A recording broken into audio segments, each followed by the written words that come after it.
मेथीची मैना, चाकवत आणि हरभऱ्याची भाजी थोडी शिजवून घेतलेली आहे.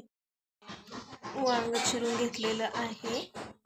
त्याच्यानंतर हे देशी टोमॅटो, त्याच्यानंतर गवारीच्या शेंगारांना 2-4 घावलेल्या, त्याच्यानंतर थोडीशी मिरची, भिजवलेली मटकी आणि हरभरा, तीळ, ओला कांदा,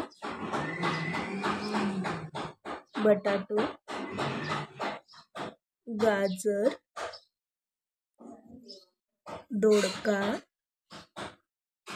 आणि घेवड्याची. ही 12 मिसळीची भाजी असते. तर टोटल आपण काउंट करूया. पुण्याची मैना, चाकवत, हरभऱ्याची भाजी, वांग, बटाटो, गाजर, दोडका, घेवड्याची शेंग, मिरची, गवार, टोमॅटो, मटकी आणि तीळ. तर मंडळी, आपल्या टोटल 13 ते 14 भाज्या तयार आपण गोळा केलेल्या आहेत. ना की 9 आली ह्या भाज्या गोळा करता करता. तर ते एक्सचेंज मेथड चालली. आपल्याकडे जे आहे जास्त ते दुसऱ्यांना द्यायचं आणि दुसऱ्यांकडे जे आहे ते आपण घ्यायचं.